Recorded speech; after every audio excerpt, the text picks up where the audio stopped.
The rain fell silently over Manhattan, a steady drizzle that painted the streets in muted reflections of neon signs and traffic lights. Benjamin Hard sat in his loft, the soft glow of the fireplace illuminating the edges of his meticulously organized study. Outside, the city moved with its usual relentless pace, unaware of the storm quietly brewing in the heart of the metropolis. Inside, the storm was different. It had arrived in the form of a single envelope, black and unmarked, left at his door without a sound. Benjamin studied it carefully, noting the absence of any stamp, no handwriting, no sign of its origin. He allowed his fingers to linger on the envelope, feeling the weight of its promise, something urgent, something dangerous. He had long ago learned that the simplest mysteries often contained the deepest threats. With deliberate calm, he opened it. Inside was a folded sheet of heavy cream paper, the text written in precise, almost clinical handwriting.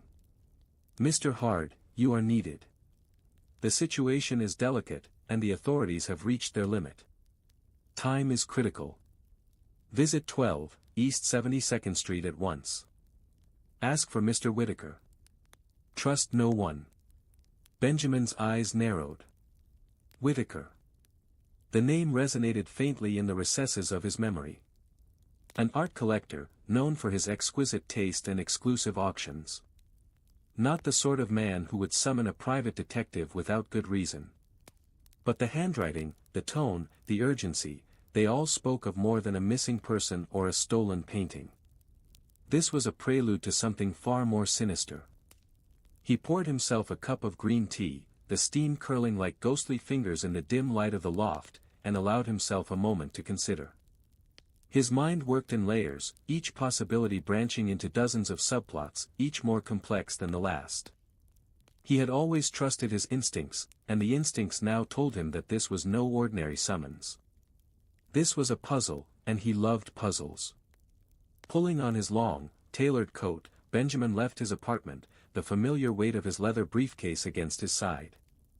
Outside, the drizzle had turned into a thin mist, obscuring the sharp lines of the city. He walked with measured steps, each one a silent declaration of confidence.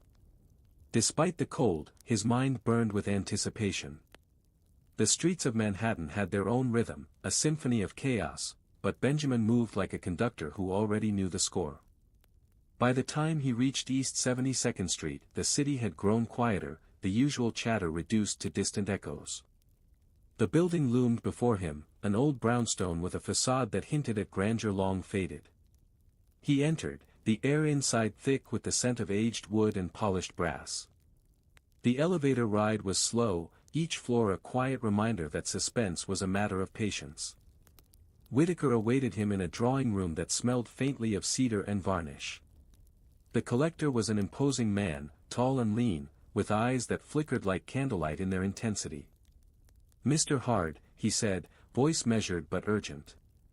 "Thank you for coming. I'm afraid the situation is complicated. I cannot involve the police." "Not yet." Benjamin inclined his head slightly, his eyes scanning every detail of the room, the positioning of the furniture, the subtle signs of disarray, the faint scorch marks along the edges of the fireplace mantel. Each detail was a note in the overture of a story, and Benjamin was determined to read every one of them. "What happened?" he asked, voice calm, almost detached, though every fiber of his being was alert. Whitaker hesitated, then handed him a small envelope, identical in size and secrecy to the one Benjamin had received. "It's him," Whitaker said simply. "I disappeared, not from the world, but into something much darker. Benjamin, you must find him before it's too late." Benjamin took the envelope, his fingers brushing against a weighty certainty. He had been summoned, yes, but more than that, he had been challenged. And challenges were what he lived for. Outside, the rain persisted, a steady drumbeat against the windows, as if the city itself awaited his next move. Benjamin Hard tucked the envelope into his coat and stepped back into the misty streets. Somewhere in Manhattan, a life hung in the balance, and he would unravel the threads that led to the truth, one careful step at a time. The morning air was sharp, carrying the faint scent of smoke from distant fires that had long been extinguished. Benjamin Hard arrived at the scene just as the first investigators were retreating from the charred remains of Whitaker's apartment. Yellow tape fluttered in the breeze, and the city's usual hum seemed muted, as if acknowledging the gravity of what had occurred. Benjamin's eyes, steel-cold and methodical, scanned the building's facade and the burned remnants of the interior. He stepped past the tape, nodding politely to the fire officers who glanced at him with curiosity, their hands busy with soot-stained gloves. The apartment, once a sanctuary of fine art and elegance, now resembled a mausoleum. Blackened walls bore witness to the flames, smoke curling in stubborn tendrils from the corners where fire had licked the woodwork. The scent of charred paper and melted varnish filled the air, an invisible testament to destruction. Benjamin crouched near the hearth, observing the subtle clues left behind by the chaos. A single copper coin lay amidst the ashes, almost polished in its insignificance. He picked it up carefully, inspecting its engravings, the faint wear that suggested decades of handling. The coin seemed out of place, an artifact too deliberate to be random. He tucked it into his coat pocket, a quiet addition to his growing collection of trophies from each investigation. His gaze shifted to a crumpled piece of paper, partially singed but still legible. Written in French, it read like a fragmented warning: "Ne laissez personne entrer, ils observant, let no one enter, they are watching." Benjamin's mind worked instantly, translating the urgency and the fear embedded in the short message. It wasn't just a clue, it was a cry, a plea, a warning. He noticed traces of an unfamiliar substance smeared near the fireplace, dark and viscous, resisting simple identification. Benjamin's fingers brushed it lightly, the texture rough, almost crystalline, yet sticky in a way that suggested a chemical origin. He had seen many substances in his time, from innocuous powders to poisons, and something about this felt deliberately staged. Whoever had been here had wanted the apartment to burn, but they had left markers, subtle and precise, for someone who knew how to read them. Walking slowly through the rooms, he catalogued the remnants of Whitaker's life. A broken sculpture lay in the corner, splintered wood jutting out like skeletal fingers.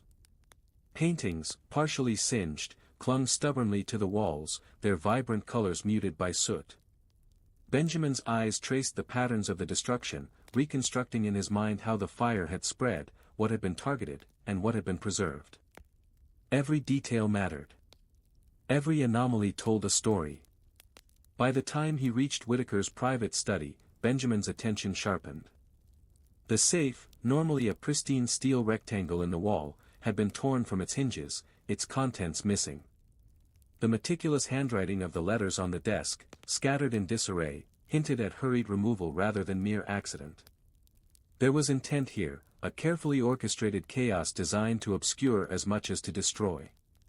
He paused near the window, the city stretching endlessly beyond.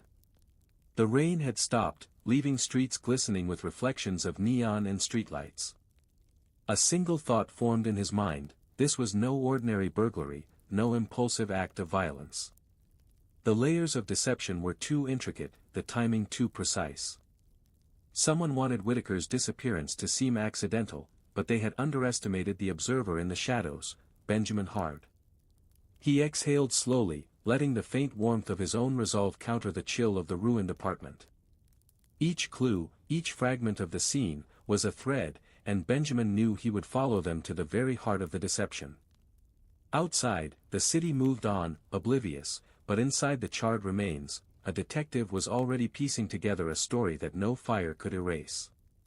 Benjamin's next steps were clear: find the missing man, decode the clues left in ash and smoke, and uncover who had orchestrated this inferno with such precise malice. Somewhere, hidden in the ruins and the shadows of Manhattan, the truth waited, and Benjamin Hard would not rest until he found it. The gallery was quiet, almost oppressively so, the polished wooden floors echoing Benjamin Hard's footsteps with a soft, deliberate rhythm. Whitaker's collection had been his sanctuary, a place where beauty, history, and value intertwined. Now, it felt like a cathedral abandoned to shadows, the scent of varnish and oil paint mingling with the faint trace of smoke that clung stubbornly to the walls. Benjamin's eyes swept over the room, cataloging every painting, every sculpture, every subtle imperfection in the arrangement of the exhibits. It wasn't the destruction he was interested in. That was obvious. What mattered were the nuances, what had been untouched, what had been preserved, and what, perhaps, had been placed deliberately to communicate something only someone trained to observe would notice. He noted the positioning of a bronze statuette, slightly askew, the faint scratches on its base suggesting it had been moved recently. The subtle alignment of paintings along the wall hinted at a path someone had followed, a path Benjamin intended to retrace. As he moved through the gallery, whispers of the elite art world brushed against him. The city's collectors and critics were creatures of habit and ego, often blind to the motives of those outside their circles. Benjamin had spent years studying them, understanding their desires, their secrets, and, most importantly, their lies. Every glance he received from the staff or the occasional visitor told a story, a glimpse of fear, curiosity, or concealed guilt. And tonight, he was listening. A slender man in a tailored suit approached, his movements cautious yet practiced. "Mr. Hard, I presume?" he asked, his voice smooth, but with an underlying tension that betrayed concern. "I'm Laurent, assistant to Mr. Whitaker. I can show you what remains." Benjamin's gaze didn't waver. "Show me everything, and leave nothing out," he said. His tone carried no impatience, only precision, the kind that demanded truth without question. Laurent nodded and led him to a side room, where several crates had survived the fire relatively unscathed. Inside were fragments of paintings, carefully wrapped in protective cloths, and a small collection of rare sculptures. Benjamin inspected each piece, noting the selection with meticulous care. Someone had chosen what to destroy and what to save, and the pattern was deliberate, almost like a signature. "What about security footage?" Benjamin asked. Laurent's face tightened. "The cameras were disabled the night of the fire. It had to be planned." Benjamin's mind worked instantly, reconstructing possibilities. This was not random. Whoever had orchestrated the fire knew exactly what they were doing. The layers of intent, the precise execution, it all pointed to someone with intimate knowledge of Whitaker's routines, someone who understood the value of chaos as a distraction. His attention shifted to a painting partially hidden behind a crate. The brushwork was distinct, almost imperceptibly different from the rest of the collection. Benjamin crouched, examining the canvas closely. There was a faint mark, a signature perhaps, or a symbol, a clue left in plain sight. It was the kind of detail only a trained eye could spot, and Benjamin's memory stored it instantly, linking it to the larger puzzle unfolding before him. Laurent watched him, hesitant. "Mr. Hard, you realize how dangerous this is, don't you?" Benjamin straightened, his presence imposing, eyes scanning the gallery as though he could see through walls. "Danger is part of the job, Laurent. What matters is understanding the patterns. Understanding the people. And understanding the lies." The gallery seemed to hold its breath, the weight of history and secrecy pressing against Benjamin's resolve. Somewhere in the shadows of Manhattan, the orchestrator of the fire watched, confident that their trail was cold. But Benjamin Hard was not so easily deceived. Each clue, each misstep, each whisper of fear, he would follow them all. The city might sleep, oblivious, but he was awake, piecing together a story written in shadows, smoke, and subtle hints of betrayal. Tonight, the gallery had spoken, and Benjamin had listened. The whispers were faint, almost imperceptible, but they promised one thing: the truth was there, hidden in plain sight, waiting for someone who could read between the lines. And Benjamin Hard had no intention of leaving until he found it. The morning sun filtered through the blinds of Whitaker's office, casting sharp lines across the polished wooden desk. Benjamin Hard moved silently, his fingers tracing the edges of drawers, examining the gaps and seams that most would overlook. Years of experience had taught him that secrets often hid in plain sight, behind false bottoms, behind panels carefully crafted to escape notice. And today, he intended to find every secret Whitaker's sanctuary held. His gaze fell upon a heavy leather-bound book, partially concealed beneath a stack of invoices and letters. The cover was plain, unmarked, almost deliberately unassuming. Benjamin's instincts flared, the placement was too deliberate to be random. He lifted the book, feeling its weight, the crispness of untouched pages. The ledger, he realized, was more than a record of transactions. It was a map of relationships, of favors, of debts and betrayals, meticulously recorded by a man obsessed with precision. Opening it, Benjamin's eyes scanned the entries. Names and dates, seemingly mundane, formed a lattice of connections that stretched across Manhattan's elite circles. Art dealers, collectors, auction houses, all intertwined with Whitaker's private dealings. Each entry was coded, a shorthand that revealed much to someone who understood the world of high-stakes art commerce. Benjamin's mind moved quickly, decoding patterns, tracing the subtle signs of influence and manipulation embedded in the pages. A particular set of entries caught his attention. Certain names were repeated, linked to a series of emergency transfers and private acquisitions. The language was cautious, almost conspiratorial, hinting at something darker than mere commerce. Benjamin noted the dates, the times, the unusual movements of funds and objects. Someone had been orchestrating transactions with precision and secrecy, hiding more than just artworks. His thoughts were interrupted by the faint creak of the door. Benjamin turned, eyes narrowing. A figure stood in the doorway, a young man with sharp features and wide, anxious eyes. I didn't expect anyone here," he stammered. "I'm Thomas, Whitaker's assistant. Please, don't touch." Benjamin raised a hand, calm and commanding. "I'm not here to destroy. I'm here to understand. Everything you know, everything you've observed, it matters." Thomas swallowed hard, glancing nervously at the ledger. "Some of it, it shouldn't be seen. There are people, dangerous people. They don't just want the art. They want control, leverage." His voice faltered, fear evident. Benjamin's gaze hardened. Fear was a language he could read, far more accurately than words. "Then tell me everything," he said, voice low but unyielding. "Every detail counts. The small ones are often the most revealing." For the next hour, Thomas recounted whispered conversations, discreet meetings, and late-night deliveries that had seemed innocuous at the time. Benjamin listened, occasionally interjecting with questions that drew out subtleties most would overlook.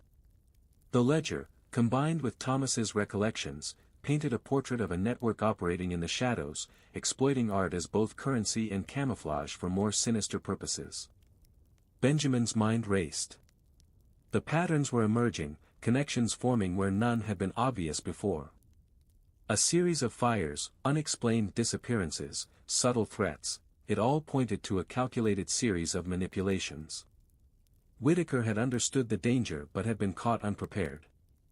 Someone had moved against him with precision, exploiting weaknesses only a master manipulator could perceive.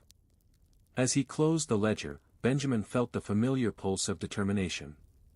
The pieces were falling into place, each one a step closer to uncovering the truth. Outside, the city moved on, oblivious to the intricate web being unraveled in a quiet Manhattan office. Inside, a detective worked with relentless focus, tracing shadows and decoding intentions with the precision of a surgeon. Benjamin Hard rose, slipping the ledger into his briefcase. The game had begun in earnest. Every name, every transaction, every hidden motive was a thread he would follow to its origin. And he would not stop until the web of deception, meticulously woven around Whitaker and his collection, was laid bare. Somewhere in Manhattan, the architects of this chaos believed themselves untouchable. Benjamin Hard intended to prove them wrong. Benjamin Hard left Whitaker's office with the ledger secure in his briefcase, the weight of its contents pressing against his side. The streets of Manhattan seemed unusually quiet that afternoon, the typical cacophony softened as if the city itself held its breath. Yet Benjamin's mind was far from calm. As he reviewed the ledger and the details provided by Thomas, a familiar unease crept in, the kind he had felt only once before, years ago, when a seemingly ordinary case had erupted into something far more dangerous. He recalled the case vividly, a shadowy network, hidden behind layers of false identities and manipulated evidence, a group he had inadvertently exposed while assisting the police. The investigation had ended in arrests and public accolades, yet the victory had been costly. Not all threats had been neutralized. Some had disappeared into the city's underbelly, leaving a trace only a mind like his could detect. Benjamin's instincts, honed over decades, now whispered a chilling possibility: this fire, this disappearance, might be connected. He walked the streets with measured steps, scanning every passerby, every shadow. The ledger offered clues, yes, but intuition demanded more, a sense of timing, behavior, subtle signals that only a practiced eye could notice. It was during this quiet observation that a name leapt from the pages of the ledger, one he recognized immediately. It was a name he had encountered years ago, in that previous case, Vincent Armand. A dealer, seemingly legitimate, but with connections that had always skirted the edges of legality. Armand had vanished after Benjamin's prior investigation, rumored to have fled the country, yet here, subtly traced in Whitaker's ledger, was evidence suggesting he had returned. Benjamin's pulse quickened, but he kept his expression calm, blending seamlessly with the city around him. The past was rarely dormant, and he had learned that it often returned when least expected, carrying vengeance and unfinished business. He realized that Whitaker's predicament might not be random. Armand could have orchestrated the fire, manipulating events from the shadows, and now a more elaborate scheme was unfolding. His thoughts returned to Thomas's warnings about dangerous people exploiting art as leverage. The connections were no longer abstract, they had faces, histories, and grudges. Benjamin understood that solving the puzzle required confronting the past as much as navigating the present. He needed to anticipate the moves of those who believed themselves untouchable, and the only advantage he had was his memory, his analytical mind, and the ability to read people faster than they could conceal their intentions. That evening, in the quiet of his loft, Benjamin spread the ledger across his desk. The city outside was a tapestry of lights and shadows, but inside, the detective's mind worked with surgical precision. He mapped out the connections between Whitaker, Armand, and others whose names appeared repeatedly. Each line drawn, each pattern highlighted, revealed a chilling symmetry. This was not a crime of opportunity. This was a calculated continuation of a story Benjamin had once been forced to conclude, now picking up threads left dangling, threads that could ensnare the innocent if not unraveled carefully. He poured himself a cup of green tea, the warmth grounding him amidst the growing storm. There was no room for error, no margin for misjudgment. The ledger had opened a door to the past, and through it, Benjamin glimpsed the scope of the danger. Every detail mattered: a misplaced signature, a delayed delivery, a coded note. These were not just clues, they were signals, messages from someone who believed their actions beyond detection. Benjamin lit a cigar, the smoke curling around him like a spectral reminder of countless nights spent dissecting crimes and human behavior. He leaned back, listening to the faint echo of the city, and allowed himself a rare acknowledgement: the past had returned, and with it, a formidable adversary. But he was Benjamin Hard, and he had never been one to shy away from shadows. The challenge was laid before him, and he intended to meet it head-on, tracing every thread to its origin, even if it led him through the darkest corners of memory and the streets of Manhattan alike. Benjamin Hard moved through Manhattan's evening streets with the calm intensity of a predator on a careful hunt. The ledger weighed heavily in his briefcase, yet it was not the only burden he carried. Memories of Vincent Armand and the unresolved dangers from his past lingered like shadows, whispering warnings he could neither ignore nor dismiss. The city around him bustled, oblivious to the game unfolding in its veins, yet every glance, every subtle gesture could reveal the truths hidden beneath polished facades. He had learned long ago that appearances were deceiving. People wore masks, the wealthy smiled while plotting betrayal, the seemingly loyal whispered secrets behind closed doors. Benjamin could read them as easily as one might read a book. Every hesitation, every flicker of the eye, every slight change in posture offered insight. And now, in the intricate web surrounding Whitaker's disappearance, the masks were beginning to crack. His first visit was to a small private auction house tucked into an unassuming corner of the Upper East Side. The manager, a slender man named Charles Vey, greeted Benjamin with practiced cordiality. Yet beneath the handshake, Benjamin sensed tension, a subtle quiver in the man's fingers betraying fear. "Mr. Hard," Charles said smoothly, "what brings you here?" Benjamin's gaze held him steady. "I'm here regarding Whitaker. I need a full account of recent acquisitions and any unusual requests." Charles hesitated, then, under the unrelenting scrutiny of Benjamin's eyes, revealed a series of transactions that had skirted legality. Names mentioned, items sold or acquired under false pretenses, and a few deals that suggested someone was building leverage over Whitaker's associates. As Benjamin absorbed the information, he noted contradictions in Charles's story, the subtle pauses, the avoidance of certain details. A careful observer would have called it nervousness, Benjamin called it concealment. Next, he visited a socialite known for her philanthropic work and close ties to Whitaker, Eleanor Crane. Her home, a mansion of pristine marble and gold inlays, exuded control and perfection. Yet Benjamin, with his practiced eye, saw irregularities, framed certificates slightly misaligned, a painting too high on the wall to be purely decorative, and a faint chemical odor that lingered in the air. Eleanor's conversation was graceful, precise, yet her laughter seemed rehearsed, and her compliments were slightly off, as if testing the waters for reactions. Benjamin noted every word, every expression, filing them away for later analysis. By the end of the evening, Benjamin had begun to untangle the network of deception. Certain figures, previously trusted by Whitaker, were now cast in a new light, some complicit, some merely pawns, and others dangerous manipulators. The masks they wore were sophisticated, designed to evade suspicion, but Benjamin had seen them before. Each persona, each carefully crafted smile, betrayed subtle inconsistencies that only a mind trained to observe could decode. Returning to his loft, Benjamin spread his notes across the desk. Photos, transaction records, and observations formed a growing mosaic of human behavior, a map of motives and opportunities.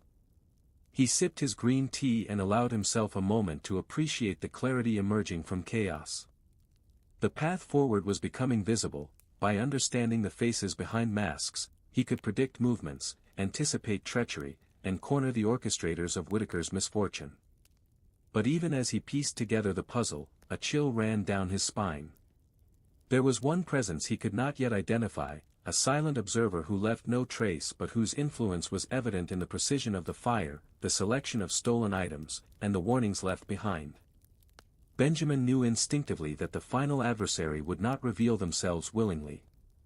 Shadows were not mere absences of light, they were deliberate, and those who moved within them did so with lethal intent. Lighting a cigar, Benjamin leaned back and allowed the smoke to curl around him, mingling with the faint aroma of aged paper and varnish from the ledger. Every mask he had identified, every subtle lie he had uncovered, was a step closer to the truth. Yet the true challenge remained unseen, waiting behind the final veil. In Manhattan, nothing was as it seemed, and Benjamin Hard, as always, was determined to see beyond appearances, to confront the hidden forces shaping the events around him, one careful observation at a time. Benjamin Hard's loft was dimly lit, the faint glow of the fireplace reflecting off the polished wooden floors and casting long shadows across the stacks of notes, photographs, and ledgers he had gathered. Outside, Manhattan throbbed with its usual ceaseless energy, oblivious to the intricate web of deception he was meticulously untangling. Inside, every detail mattered, every observation carried weight, and every decision was a step deeper into a labyrinth that seemed to twist endlessly. The connections were becoming clear, yet each revelation brought new questions. People he had trusted, figures he had once assumed were neutral or loyal, had begun to reveal hidden allegiances. The city, in all its grandeur and sophistication, had become a stage for a carefully choreographed dance of lies. Benjamin could feel the pressure mounting, a silent tension that hung over him like a taut wire. One misstep, one overlooked clue, and the labyrinth could close in, trapping him within its walls. His first lead took him to an exclusive club in Midtown, a place where Manhattan's elite gathered to exchange favors under the guise of civility. The velvet curtains and muted lighting did little to obscure the calculated glances, the whispered negotiations, and the subtle gestures of power. Benjamin moved through the room with deliberate calm, his eyes scanning every face, noting the angles of heads, the way hands lingered on glasses, the micro-expressions that betrayed hidden intentions. A familiar figure approached, a dealer named Marcellus Kane, known for his charm and ruthless efficiency in the art world. Kane greeted him with a courteous nod, but Benjamin detected the tension beneath the polished exterior. "Mr. Hard," Kane said smoothly, "I didn't expect to see you here." Benjamin's gaze was steady, analytical. "I'm following threads, Mr. Kane. And threads have a way of leading to people who prefer to remain unseen." Kane's smile tightened. "Be careful what you follow, detective. Some threads are dangerous." Dangerous indeed. Kane's warnings were subtle, yet Benjamin interpreted them as a challenge, a test of resolve. He knew that in this world, information was power, and misinformation was a weapon. Every lie, every half-truth, was a trap designed to mislead, to disorient, to create uncertainty. And the labyrinth was full of such traps. That night, Benjamin visited an abandoned warehouse near the docks, a location suggested by a vague tip from Thomas. The air was thick with salt and decay, the wooden planks beneath his feet creaking with every step. Shadows danced along the walls, distorted by the flickering light of a single, swinging lamp. Here, the lies began to twist and intersect. Crates marked with anonymous symbols, documents scattered carelessly yet deliberately, and a faint trace of the same unknown substance from Whitaker's apartment, all pointed to a network operating in plain sight yet hidden behind layers of deception. He reconstructed the movements of the individuals involved, noting patterns and inconsistencies. Every misdirection, every false trail, was an opportunity to anticipate their next moves. The labyrinth was complex, yet Benjamin's mind thrived on complexity. He moved methodically, recording observations, connecting dots, predicting reactions. The more intricate the web, the clearer the paths became to someone who refused to be deceived. By the time he returned to his loft, dawn was breaking over Manhattan. The city's rhythm resumed, its unaware pulse contrasting with the calculated tension Benjamin had navigated. He spread his notes across the desk, a visual map of intrigue, treachery, and hidden agendas. The labyrinth of lies had grown, but so had his understanding of it. And though the walls of deception seemed unyielding, Benjamin Hard knew that every lie contained a crack, and every crack was a doorway to the truth. Lighting a cigar and letting the smoke curl around him, he contemplated the next move. Somewhere in the shadows, his adversaries were plotting, confident in the illusion of control. But Benjamin Hard thrived in the chaos of deception, and the labyrinth, no matter how convoluted, was simply another puzzle waiting to be solved. The city lights of Manhattan flickered against the darkening sky as Benjamin Hard returned to his loft, the weight of the past days pressing on him with a quiet insistence. The ledger, the clues, the faces behind masks, they all converged in his mind like pieces of a puzzle scattered across a grand, intricate board. Each thread, each shadow, each whispered warning had led him closer to a single conclusion. The entire affair was a meticulously orchestrated game, designed to test his limits, to lure him into corners of the city and the human psyche few dared to enter. Benjamin spread the collected evidence across his desk. Photographs, receipts, ledger entries, cryptic notes, and his meticulous observations formed a network of interconnected patterns. He traced lines, marking relationships, timelines, and inconsistencies. Slowly, the hidden architecture of the crime emerged, each piece falling into place with the precision of a clockmaker assembling a masterpiece. One connection stood out, glaring in its clarity. Vincent Armand's name appeared repeatedly, interwoven with transactions and clandestine meetings that spanned months. The ledger entries suggested that Armand had been manipulating events long before Whitaker's disappearance, using the fire as a smokescreen to eliminate obstacles and to assert dominance over the network of collectors, dealers, and assistants who were inadvertently entangled in his schemes. Benjamin's mind raced as he pieced together the final steps of Armand's plan. The fire was not the first move, it was a distraction, designed to mask the theft of a single, invaluable painting hidden within the chaos. The ledger, cryptic messages, and subtle clues were breadcrumbs, leading not just to the location of the painting, but to the orchestrator of the crime itself. Each layer of deception had been intended to confuse, mislead, and ultimately wear down anyone who sought the truth. He reviewed the faces he had encountered: Laurent, Thomas, Eleanor Crane, Charles Vey, and Marcellus Kane. Each had a role, some willingly, some under duress, but each piece of their behavior now made sense. The misdirections, the omissions, the subtle lies, all contributed to the elaborate maze designed to hide Armand's ultimate goal. Benjamin could see the path clearly now, a series of moves calculated to perfection, yet leaving just enough trace for someone trained to observe. The clock ticked in the background, its rhythm a steady reminder that time was both an ally and an adversary. Benjamin considered the next steps with cold precision. The plan was clear: confront the hidden players, retrieve the stolen painting, and force Armand into the open.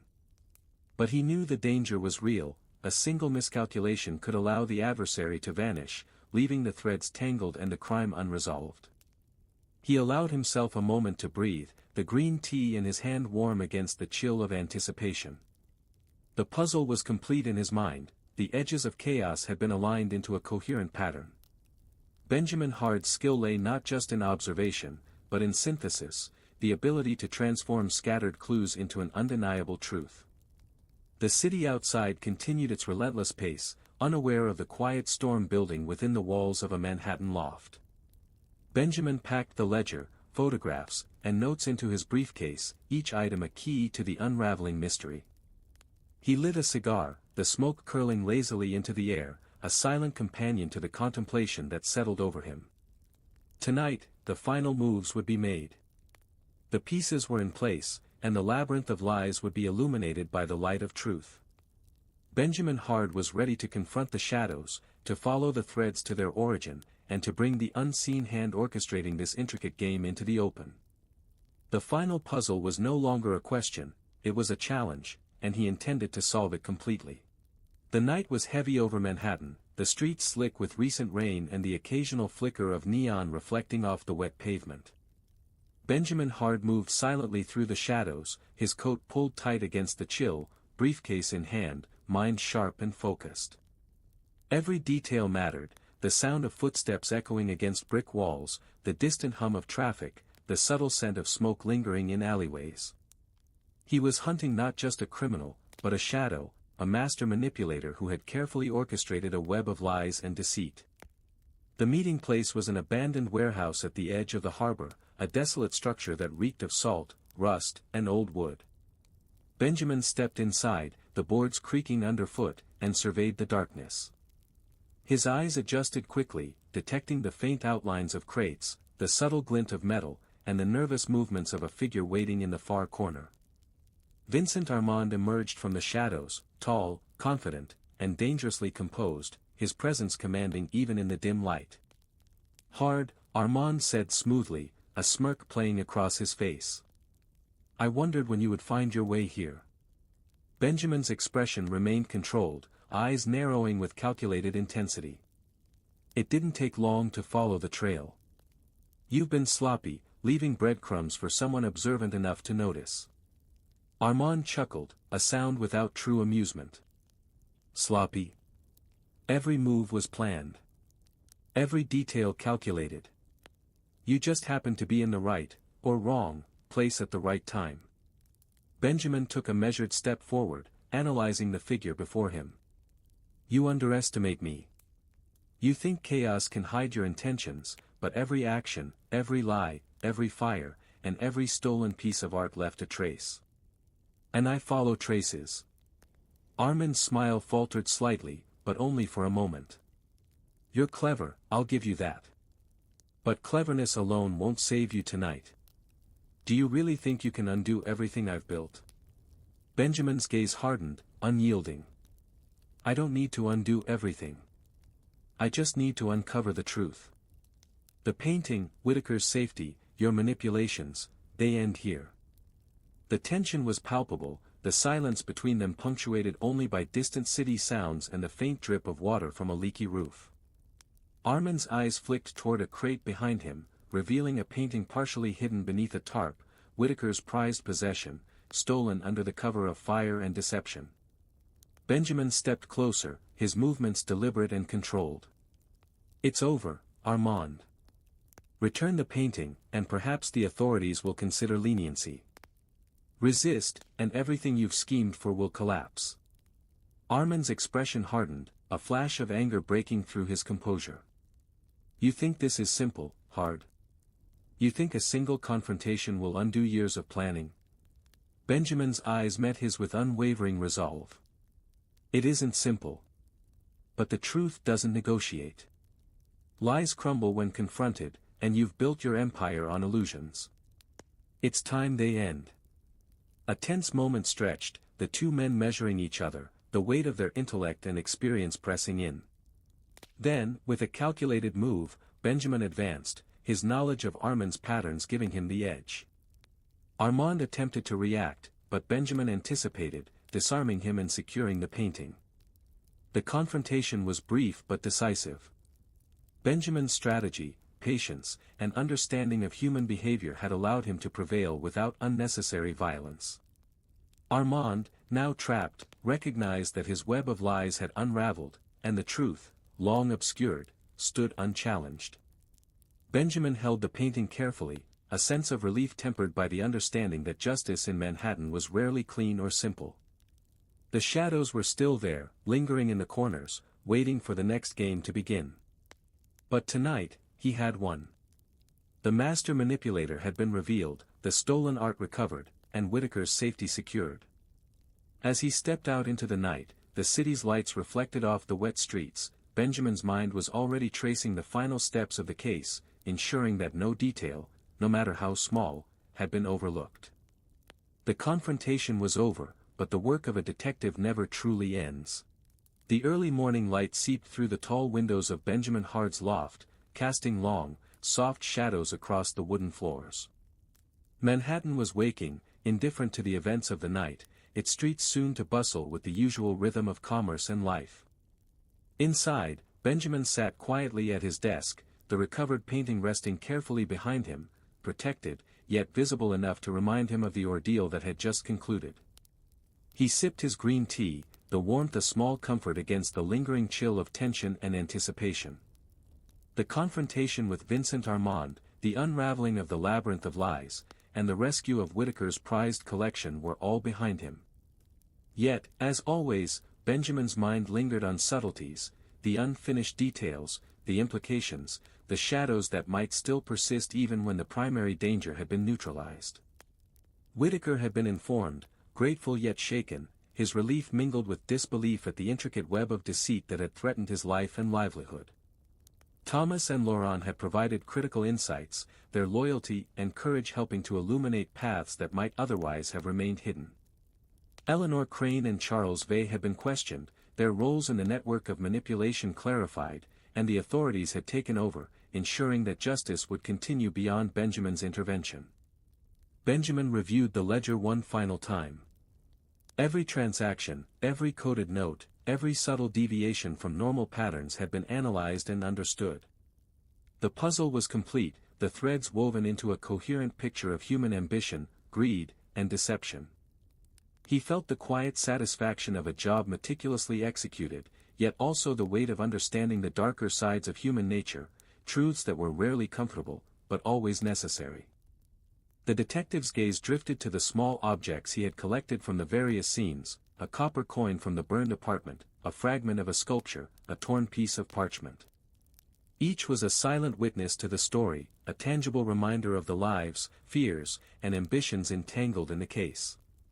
Benjamin often kept such trophies, not as mementos of victory, but as anchors to memory and understanding, subtle prompts to never forget the lessons each investigation imparted.